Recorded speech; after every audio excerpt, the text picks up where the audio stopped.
Gentry are well-born, genteel and well-bred people of high social class, especially in the past. Gentry, in its widest connotation, refers to people of good social position connected to landed estates, upper levels of the clergy, and gentle families of long descent who never obtained the official right to bear a coat of arms. In England, the term often refers to the social class of the landed aristocracy or to the minor aristocracy whose income derives from their large landholdings.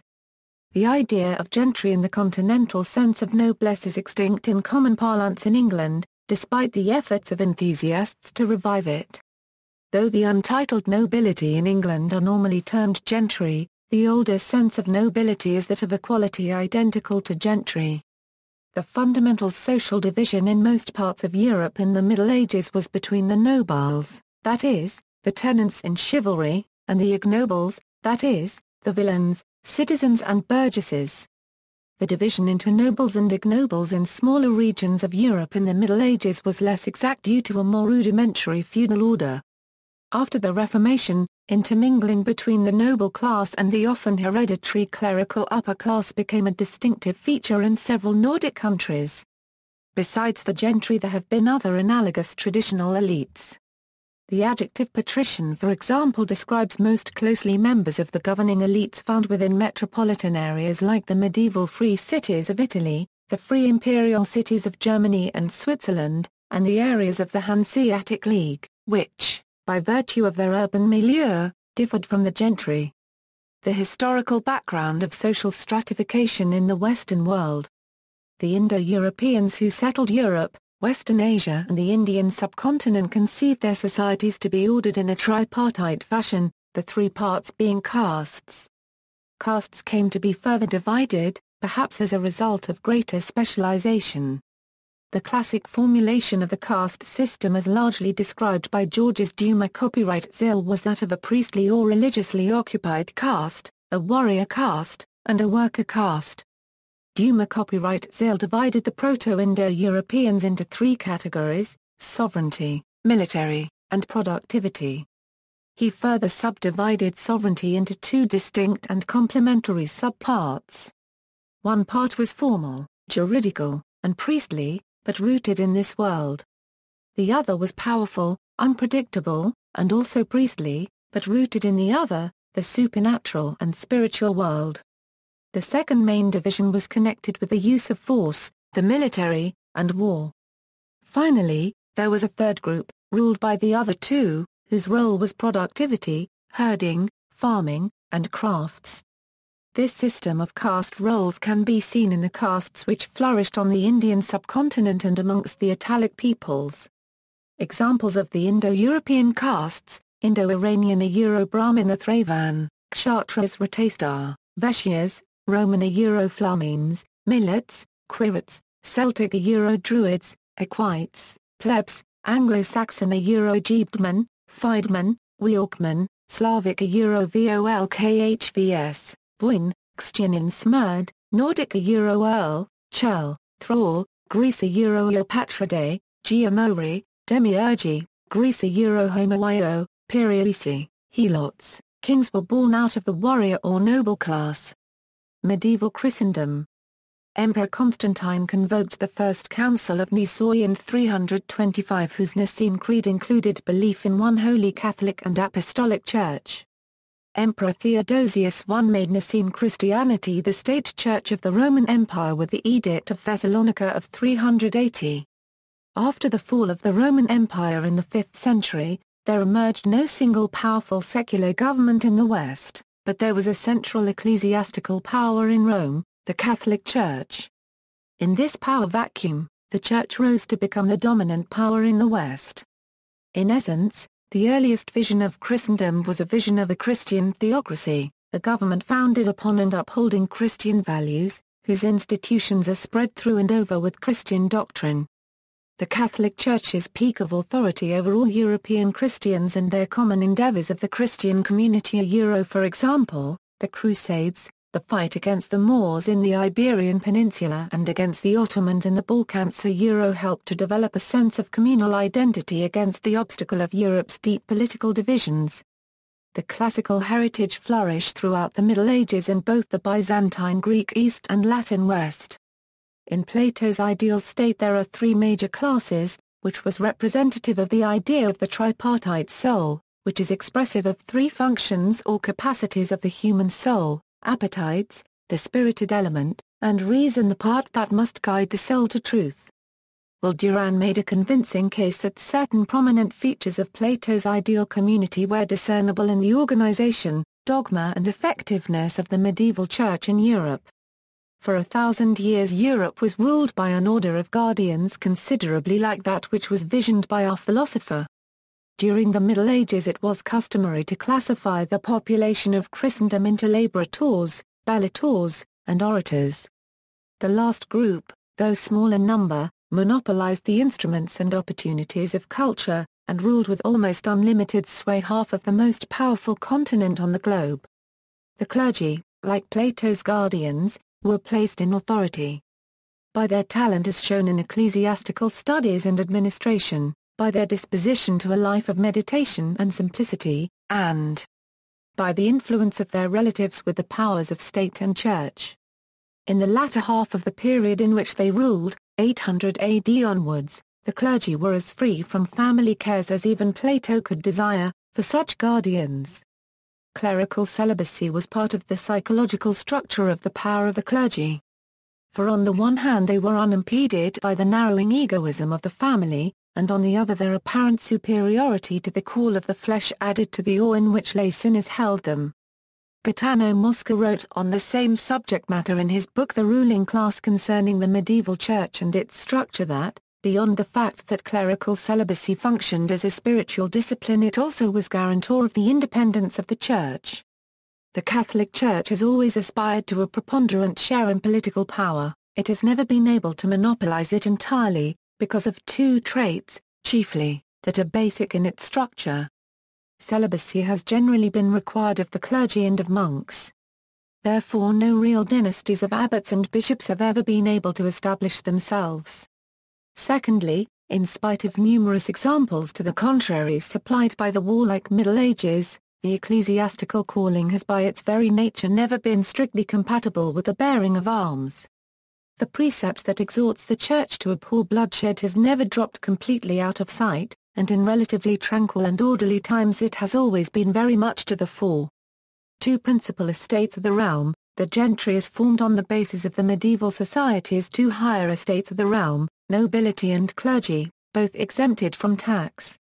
Subsequent gentle families of long descent who never obtained official rights to bear a coat of arms were also admitted to the rural upper-class society, the gentry. The three estates, the widespread three estates order was particularly characteristic of France. First estate included the group of all clergy, that is, members of the higher clergy and the lower clergy. Second estate has been encapsulated by the nobility. Here too, it did not matter whether they came from a lower or higher nobility or if they were impoverished members. Third estate included all nominally free citizens. In some places, free peasants. At the top of the pyramid were the princes and estates of the king or emperor, or with the clergy, the bishops and the pope.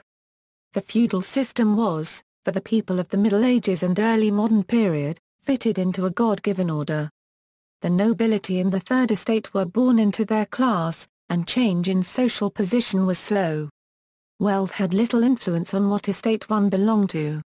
The exception was the medieval church, which was the only institution where competent men of merit could reach, in one lifetime, the highest positions in society. The first estate comprised the entire clergy, traditionally divided into higher and lower clergy. Although there was no formal demarcation between the two categories, the upper clergy were, effectively, clerical nobility, from the families of the second estate or, as in the case of Cardinal Wolsey, from more humble backgrounds. The second estate was the nobility. Being wealthy or influential did not automatically make one a noble, and not all nobles were wealthy and influential. Countries without a feudal tradition did not have a nobility as such. The nobility of a person might be either inherited or earned. Nobility in its most general and strict sense is an acknowledged preeminence that is hereditary, legitimate descendants of nobles are nobles, unless explicitly stripped to the privilege. The terms aristocrat and aristocracy are a less formal means to refer to persons belonging to this social milieu. Historically, in some cultures, members of an upper class often did not have to work for a living, as they were supported by earned or inherited investments, although members of the upper class may have had less actual money than merchants. Upper class status commonly derived from the social position of one's family and not from one's own achievements or wealth. Much of the population that comprised the upper class consisted of aristocrats, ruling families, titled people, and religious hierarchs. These people were usually born into their status, and historically, there was not much movement across class boundaries. This is to say that it was much harder for an individual to move up in class simply because of the structure of society. In many countries, the term upper class was intimately associated with hereditary land ownership and titles. Political power was often in the hands of the landowners in many pre-industrial societies, despite there being no legal barriers to land ownership for other social classes. Power began to shift from upper-class landed families to the general population in the early modern age, leading to marital alliances between the two groups, providing the foundation for the modern upper classes in the West. Upper-class landowners in Europe were often also members of the titled nobility, though not necessarily. The prevalence of titles of nobility varied widely from country to country. Some upper classes were almost entirely untitled, for example, the Sluta of the Polish-Lithuanian Commonwealth. Before the age of absolutism, institutions, such as the church, legislatures, or social elites, restrained monarchical power. Absolutism was characterized by the ending of feudal partitioning, consolidation of power with the monarch, rise of state, rise of professional standing armies, professional bureaucracies, the codification of state laws, and the rise of ideologies that justify the absolutist monarchy. Hence, absolutism was made possible by new innovations and characterized as a phenomenon of early modern Europe, rather than that of the Middle Ages, where the clergy and nobility counterbalanced as a result of mutual rivalry. Gentries, Continental Europe. Ukraine. The Western Ukrainian clergy of the Ukrainian Greek Catholic Church were a hereditary tight-knit social caste that dominated Western Ukrainian society from the late 18th until the mid-20th centuries, following the reforms instituted by Joseph II, Emperor of Austria. Because, like their Orthodox brethren, Ukrainian Catholic priests could marry, they were able to establish priestly dynasties, often associated with specific regions, for many generations.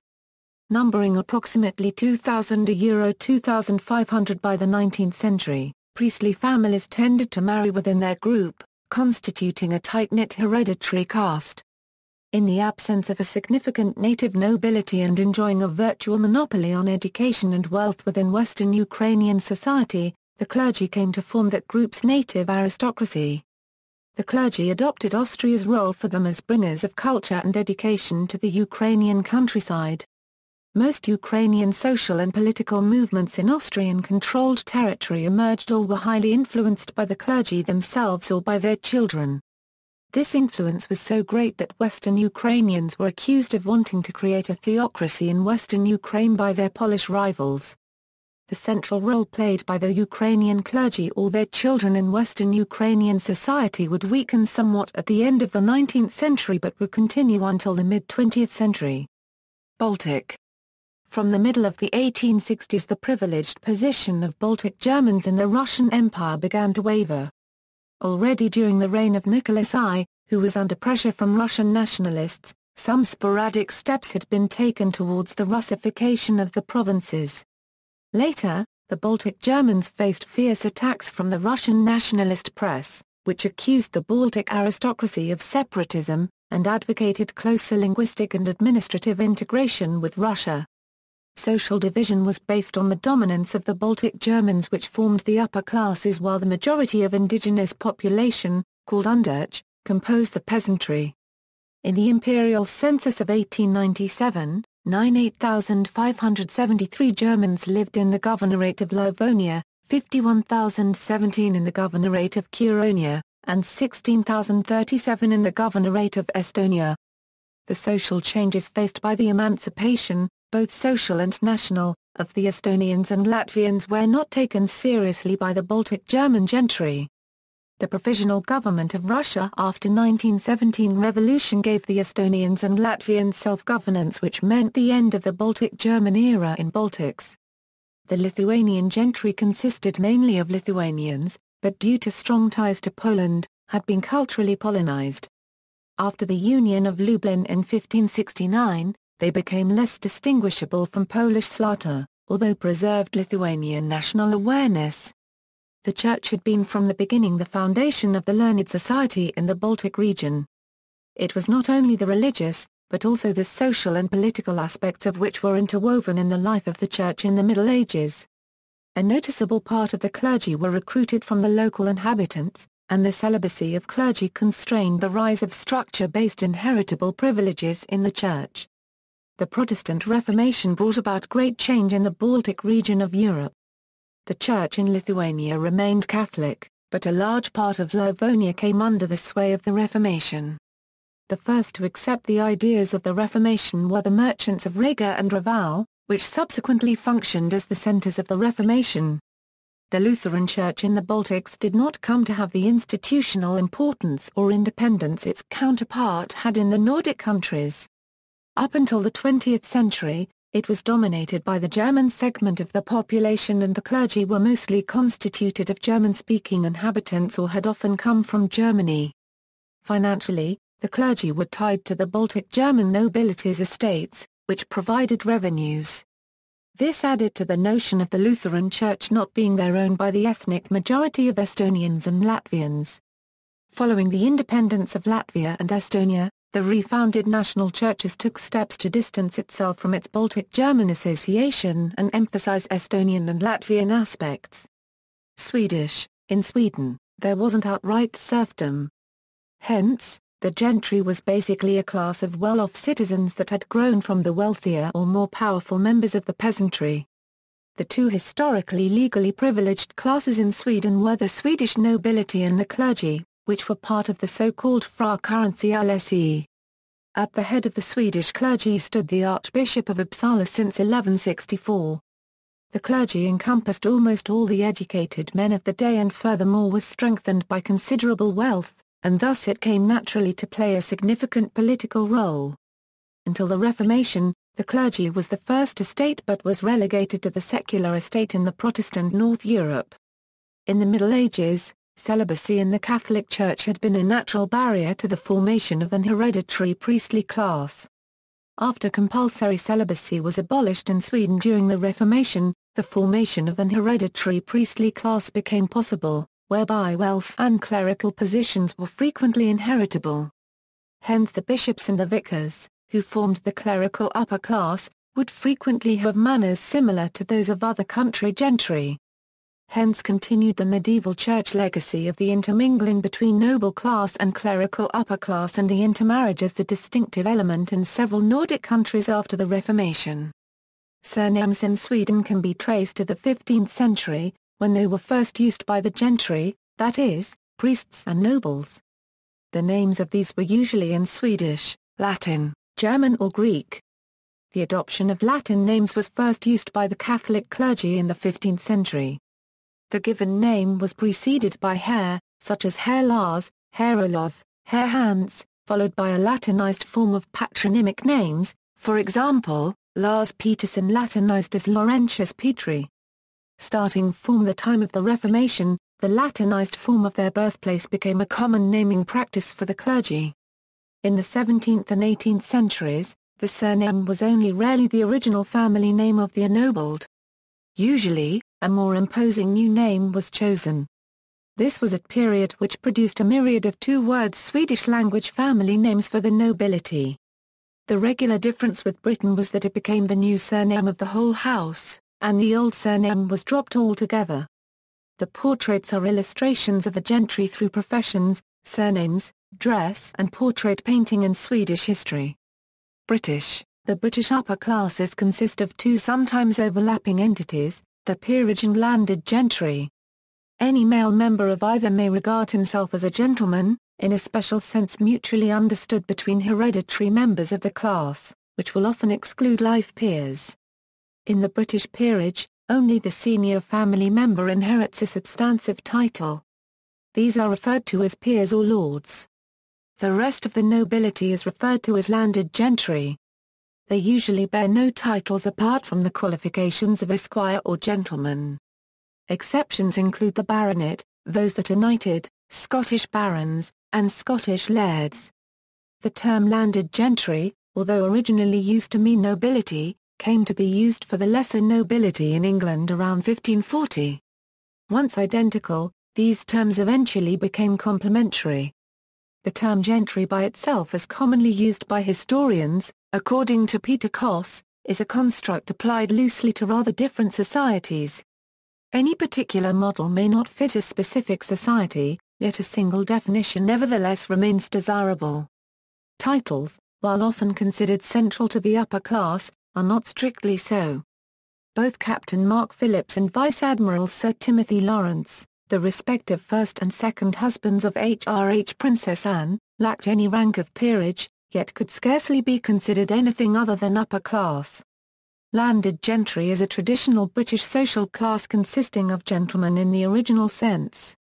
That is, those who owned land in the form of country estates to such an extent that they were not required to actively work, except in an administrative capacity on their own lands. The estates were often made up of tenanted farms, in which case the gentleman could live entirely off rent income. Esquire is a term of British origin, referring only to males, and used to denote a high but indeterminate social status. The most common occurrence of term esquire today is the conferral as the suffix esq in order to pay an informal compliment to a male recipient by way of implying gentle birth. In the post-medieval world, the title of esquire came to belong to all men of the higher landed gentry. An esquire ranked socially above a gentleman but below a knight. In the modern world, where all men are assumed to be gentlemen, the term has often been extended to all men without any higher title. It is used post-nominally, usually in abbreviated form. A knight can be either a medieval tenant giving military service as a mounted man-at-arms to a feudal landholder, or a medieval gentleman soldier, usually high-born, raised by a sovereign to privileged military status after training as a page and squire. In formal protocol, sir is the correct styling for a knight or a baronet, used with a knight's given name, s, or full name, but not with the surname alone. The equivalent for a woman who holds the title in her own right is dame. For such women, the title dame is used as sir for a man, never before the surname on its own. This usage was devised in 1917, derived from the practice, up to the 17th century, for the wife of a knight. The wife of a knight or baronet is now styled lady, surname. Irish. United States. The colonial American use of gentry followed the British usage. Before the independence of the United States, Southern plantation owners were often the younger sons of British landowners, who perpetuated the British system in rural Virginia and Charleston, South Carolina, by employing tenant farmers, indentured servants, and chattel slaves. In the northeastern United States, the gentry included offshoot families who established the city of Boston, Massachusetts, and Harvard and Yale colleges. The families of Virginia formed the Virginia gentry class as the old guard of plantation owners in United States. As General Robert E. Lee's paternal ancestors were among the earliest settlers in Virginia, his family was considered among the oldest of the Virginia gentry class. The concept of the gentleman farmer as a man who farms mainly for pleasure rather than for profit was not only a model for the Southern gentry, but very much an ideal befitting some of founding fathers of America, such as Thomas Jefferson and George Washington. Washington resumed the life of a gentleman farmer at his Mount Vernon estate in Virginia following his resignation as Commander-in-Chief of the Army in December 1783. The American gentry, even in cases where the family never had obtained official rights to bear a coat of arms in history, bore all the same hallmarks of traditional elite as in the Old Continent. First families of Virginia originated with colonists from England who primarily settled at Jamestown and along the James River and other navigable waters in the colony of Virginia during the 17th century. as there was a propensity to marry within their narrow social scope for many generations. Many descendants bear surnames which became common in the growing colony. Many of the original English colonists considered members of the first families of Virginia migrated to the colony of Virginia during the English Civil War and English interregnum period. Royalists left England on the accession to power of Oliver Cromwell and his Parliament. Because most of Virginia's leading families recognized Charles II as king following the execution of Charles I in 1649, Charles II is reputed to have called Virginia his Old Dominion, a nickname that endures today. Most of such early settlers in Virginia were so-called second sons. Primogeniture favored the first sons inheriting lands and titles in England. Virginia evolved in a society of second or third sons of English aristocracy who inherited land grants or land in Virginia. They formed part of the Southern elite in America. Many of the great Virginia dynasties traced their roots to families like the Lees and the Fitzhughs, who traced lineage to England's county families and baronial legacies. But not all, even the most humble Virginia immigrants aspired to the English manorial trappings of their betters. The colonial families of Maryland were the leading families in the province of Maryland. Several also had interests in the colony of Virginia, and the two are sometimes referred to as the Chesapeake colonies. Many of the early settlers came from the West Midlands in England, although the Maryland families were composed of a variety of European nationalities, for example, French, Irish, Welsh, Scottish, and Swedish, in addition to English. Charles I of England granted the province palatinate status under Sir Cecilius Calvert, 2nd Baron Baltimore.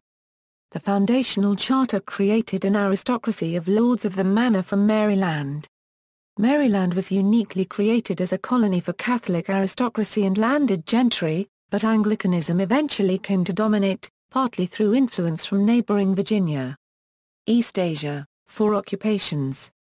The 4 divisions of society refers to the model of society in ancient China and was a meritocratic social class system in China and other subsequently influenced Confucian societies. The 4 castes are gentry, farmers, artisans and merchants are combined to form the term Shana cubed Nggangsshang. Gentry means different things in different countries. In China, Korea, and Vietnam, this meant that the Confucian scholar gentry that would for the most part make up most of the bureaucracy. This caste will comprise both the more or less hereditary aristocracy as well as the meritocratic scholars that rise through the rank by public service and, later, by imperial exams. Some sources, such as Zunzi, list farmers before the gentry, based on the Confucian view that they directly contributed to the welfare of the state. In China, the farmer lifestyle is also closely linked with the ideals of Confucian gentlemen. In Japan, this caste essentially equates to the samurai class. In the Edo period, with the creation of the domains under the rule of Toyotomi Hideyoshi, all land was confiscated and reissued as fiefdoms to the daimyo. The small lords, the samurai, were ordered either to give up their swords and rights and remain on their lands as peasants or to move to the castle cities to become paid retainers of the daimyo. Only a few samurai were allowed to remain in the countryside. The landed samurai. Some 5% of the population were samurai. Only the samurai could have proper surnames, which after the Meiji Restoration, became compulsory to all inhabitants. Hierarchical structure of feudal Japan. There were 2 leading classes, that is the gentry, in the time of feudal Japan, the daimyo and the samurai. The Confucian ideals in the Japanese culture emphasized the importance of productive members of society, so farmers and fishermen were considered of a higher status than merchants. Emperor Meiji abolished the samurai's right to be the only armed force in favor of a more modern, Western-style, conscripted army in 1873. Samurai became shizuku, who retained some of their salaries, but the right to wear a katana in public was eventually abolished along with the right to execute commoners who paid them disrespect. In defining how a modern Japan should be, members of the Meiji government decided to follow in the footsteps of the United Kingdom and Germany, basing the country on the concept of noblesse oblige. Samurai were not to be a political force under the new order. The difference between the Japanese and European feudal systems was that European feudalism was grounded in Roman legal structure, while Japan feudalism had Chinese Confucian morality as its basis. Korea. Korea monarchy and the native ruling upper class existed in Korea until the end of the Japanese occupation. The system concerning the nobility is roughly the same as that of the Chinese nobility. As the Jesuits and other preceding monastical orders did during Europe's Dark Ages, the Buddhist monks became the purveyors and guardians of Korea's literary traditions while documenting Korea's written history and legacies from the Silla period to the end of the Goryeo dynasty. Korean Buddhist monks also developed and used the first movable metal type printing presses in Historia Euro some 500 years before Gutenberg Euro to print ancient Buddhist texts. Buddhist monks also engaged in record-keeping, food storage and distribution, as well as the ability to exercise power by influencing the Goryeo royal court. Church. During the decline of the Roman Empire, Roman authority in Western Europe completely collapsed. However, the city of Rome, under the guidance of the Catholic Church, still remained a center of learning and did much to preserve classic Roman thought in Western Europe. The only universal European institution was the Catholic Church, and even there, fragmentation of authority was the rule. All the power within the church hierarchy was in the hands of the local bishops and finally the Bishop of Rome. The clergy encompassed almost all of the era's educated men in Europe and was furthermore strengthened by considerable wealth, and thus, it naturally came to play a significant political role. During the early Middle Ages, the monasteries of the Catholic Church were the centers of European education and literacy, preserving Latin learning and maintaining the art of writing.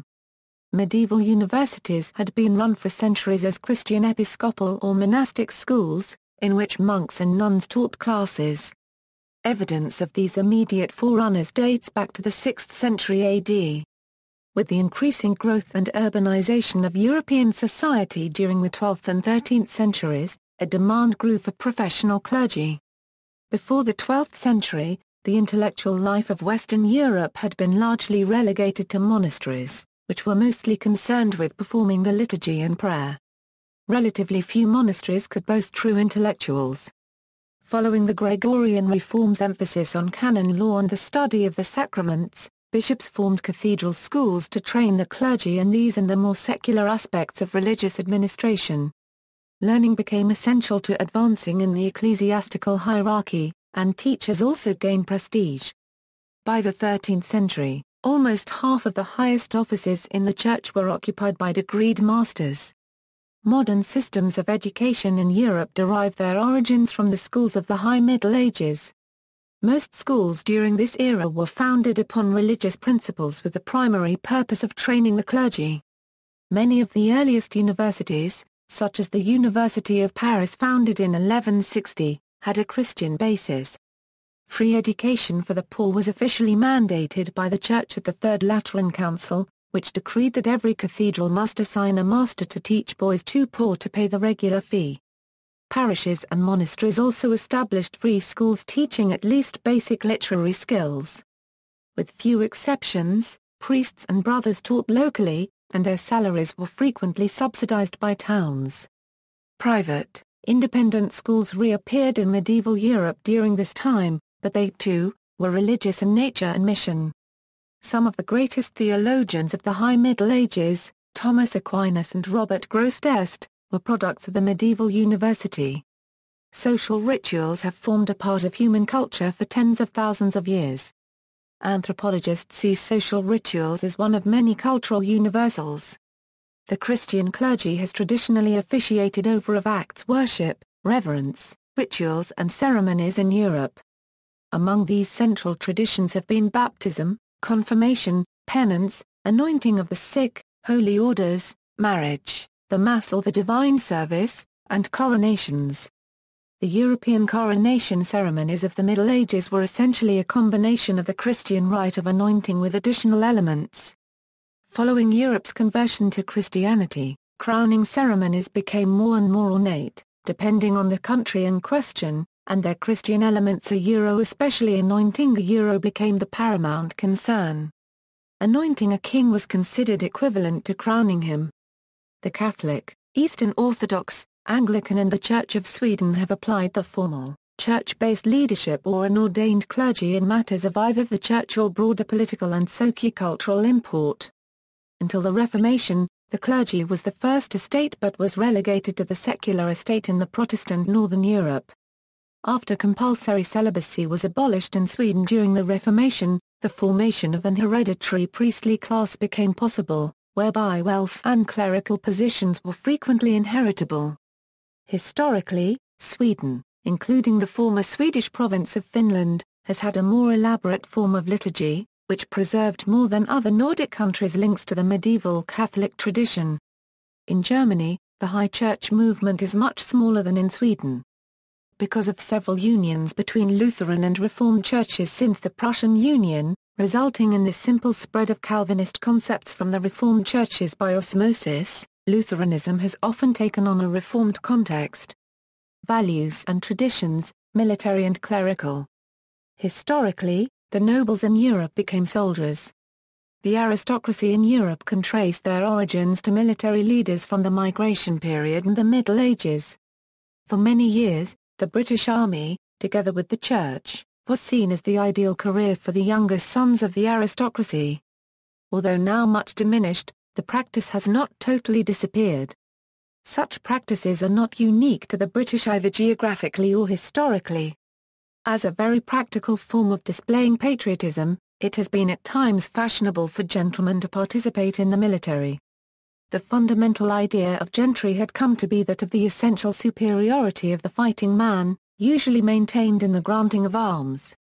At the last, the wearing of a sword on all occasions was the outward and visible sign of a gentleman. The custom survives in the sword worn with court dress.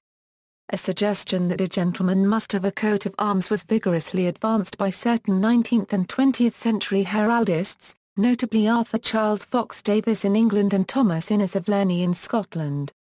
The significance of a right to a coat of arms was that it was definitive proof of the status of gentleman, but it recognized rather than conferred such a status, and the status could be and frequently was accepted without a right to a coat of arms. Chivalry. Chivalry is a term related to the medieval institution of knighthood.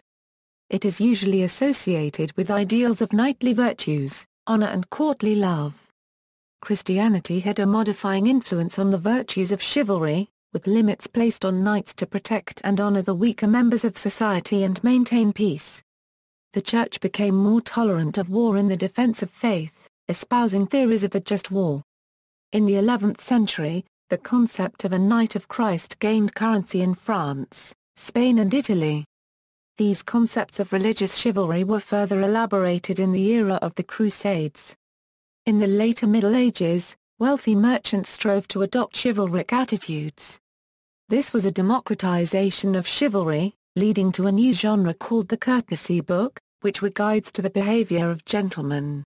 When examining medieval literature, chivalry can be classified into three basic but overlapping areas: duties to countrymen and fellow Christians, duties to God, duties to women. These three areas obviously overlap quite frequently in chivalry and are often indistinguishable. Another classification of chivalry divides it into warrior, religious and courtly love strands. One particular similarity between all three of these categories is honor. Honor is the foundational and guiding principle of chivalry. Thus, for the knight, honor would be one of the guides of action. Gentleman. The term gentleman, in its original and strict signification, denoted a man of good family, analogous to the Latin generosus. In this sense the word equates with the French gentilhomme, which was in Great Britain long confined to the peerage.